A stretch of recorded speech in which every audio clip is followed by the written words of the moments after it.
A storm is brewing in the American auto industry, not of weather, but of policy.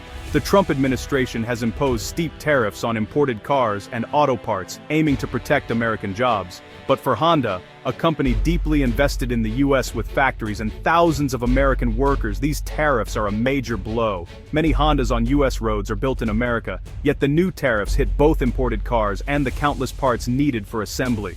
Modern cars rely on a global supply chain. A tariff on a single part from abroad can raise the cost of building a car in Ohio or Alabama. Honda now faces a tough choice: absorb higher costs and shrink profits, or raise prices and risk losing customers. A policy meant to help American industry is squeezing a company that's become part of the American landscape. The unintended consequence? Higher prices, lower profits, and uncertainty for thousands of American workers. This is a classic case of economic policy rippling through an industry, affecting real families.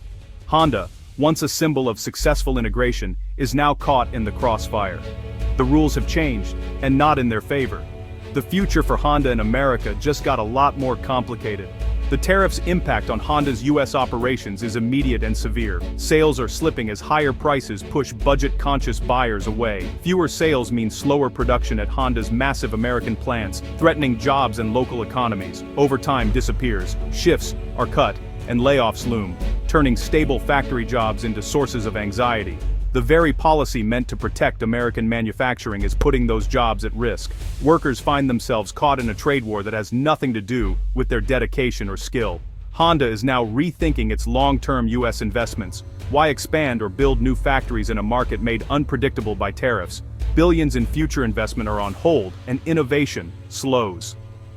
The American dream for Honda workers is under threat. The ripple effect extends beyond Honda, chilling the entire auto sector. A once bright future is now clouded by uncertainty. The stakes for American manufacturing have never been higher. While the US raises barriers, Canada is rolling out the red carpet for the auto industry's future electric vehicles. The Canadian government is all in on EVs, offering grants, loans, and streamlined approvals to attract investment. Companies choosing between the US and Canada find the decision easy when Canada covers a chunk of their costs. Canada is also investing in the entire EV supply chain, from mining lithium to building batteries. The result? Major automakers are pouring billions into new Canadian EV and battery plants. These projects create high-tech jobs in engineering, software, and robotics. Canada isn't just attracting factories, it's becoming the brain trust of the EV revolution. The country's positioning itself as North America's new hub for clean automotive technology. The US risks losing its leadership in the auto industry's next chapter. Canada is seizing the future, one battery at a time. The US and Canada are taking opposite paths on the auto industry's future. America's tariffs aim to protect existing jobs, but create uncertainty and raise costs for everyone, including longtime partners like Honda. Canada, meanwhile, is playing offense, using incentives and support to lure the next generation of EV manufacturing. The US is focused on defending the present. Canada is building for tomorrow. This policy divide is producing clear results. In the US, investment stalls, and innovation slows as companies hesitate. Canada, by contrast, is buzzing with new battery plants and EV assembly lines. High-paying, future-proof jobs are flowing north. The US risks falling behind, stuck protecting yesterday's industry. Canada is securing its place in the clean economy. One country builds barriers, the other builds bridges. The consequences of these choices are becoming clearer every day. The future of the auto industry is shifting, fast. The result of these policies? EV jobs and investment are heading to Canada. Automakers want stability, support, and a clear path to profit. Canada delivers, while US tariffs create risk. For executives planning billion-dollar battery plants, Canada's incentives and skilled workforce are irresistible. These aren't low-wage jobs, they're for engineers, software developers, and robotics experts.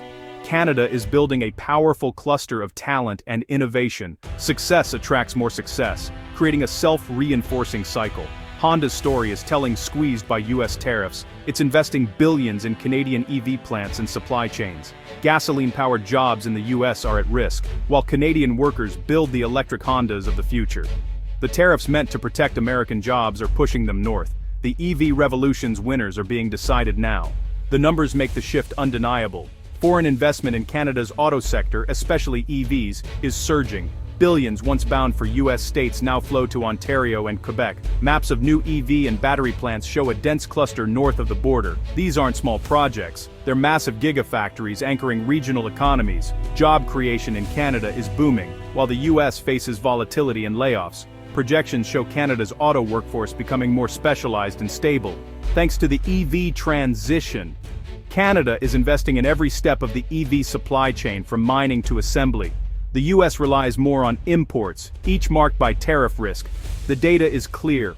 Companies prefer Canada's integrated low-risk ecosystem. The future of auto jobs is being redrawn on the map. North America's auto industry stands at a crossroads. The US has chosen protectionism, but it's backfiring, hurting companies like Honda and putting American jobs at risk. Tariffs are driving investment away, not protecting the industry. Canada, meanwhile, is embracing the EV revolution and attracting billions in new investment. High-tech jobs and innovation are flowing north, creating a vibrant hub for the future of cars. The US risks being left behind, clinging to the past as Canada surges ahead. The irony is clear. Policies meant to secure America's future are building up Canada's instead. Honda's shift is a lesson. Walls don't work in a global economy. The future belongs to innovators and collaborators. Canada has learned this. Will the US catch up before it's too late? For now, the sound of new factories is louder in Canada, and the EV future is being built there.